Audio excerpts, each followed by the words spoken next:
I open the class in terms of the very first people who speak are a victim impact panel. That's a series of usually 3 to 5 crime victims who come together as a group to tell students the stories about what happened to them. And when I turned and looked to my left, there was a young man with a gun.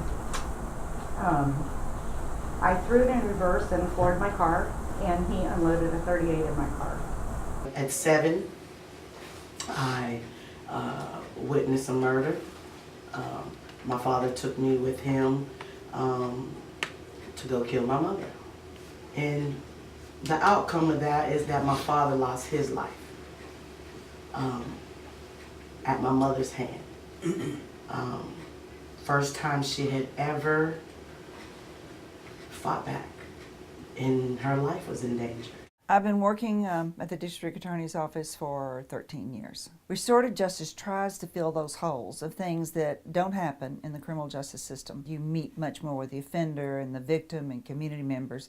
It's powerful, and we wish it happened more. It was a really intense class. You don't meet a lot of victims and you don't meet a lot of criminals or offenders over the course of your collegiate career. And then in a very short time frame, you're meeting victims of very serious crimes who are telling you their story and openly sharing it. And you're meeting offenders, some of whom are still actually in prison. It was just amazing. I mean, that's really all I can say about this process, in the sense that, you know, you see victims come to a point where they can speak about these tragedies. I think it makes it tangible and more believable to everyone in the class that, you know, that this process can take place, that it can be beneficial for both parties that are involved. I was a victim of a violent crime myself, and I'd heard about victim offender mediation. I'd gone to some conferences. I saw victims talk about the healing that it promoted for them.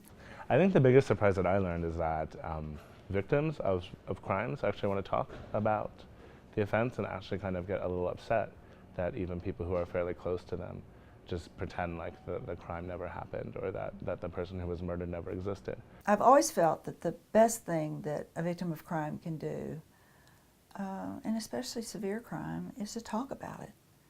Talk about what happened to them. And long after the crime has happened, they'll find out that family and friends and other people don't really want to hear it anymore.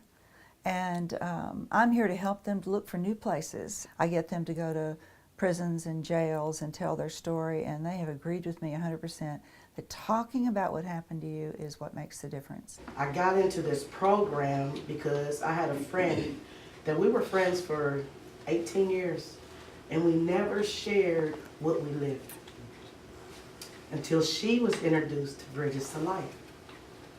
And I just started seeing this change in her. So I started doing the program, and things started happening.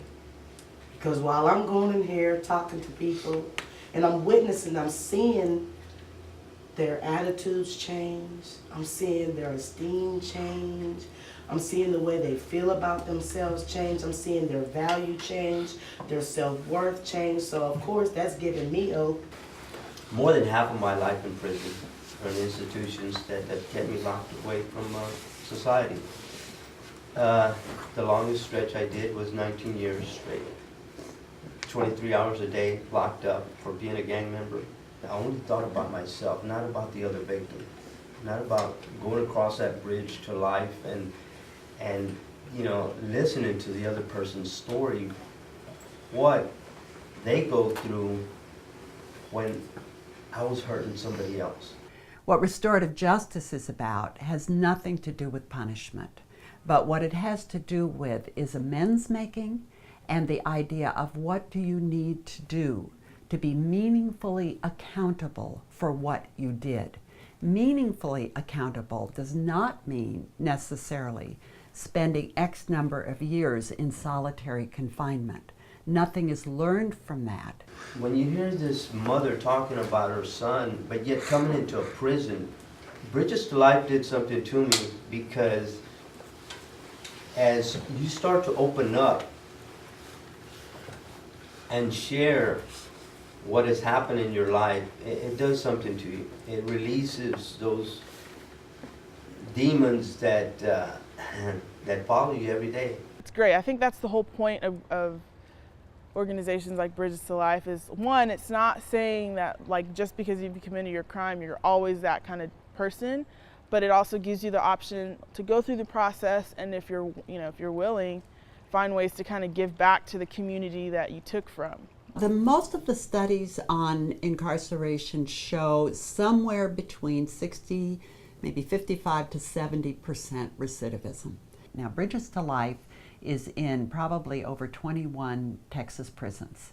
They've just finished putting through 12,000 inmates. Their recidivism rate is under 17%, and their new violent offenses are less than 1%. I thank God for what y'all do, you know, and that y'all taking this opportunity just to see, and like you said, you know, opening your mind to a whole nother side of the criminal justice. I mean, that's what needs to happen, because what we are currently doing is not working.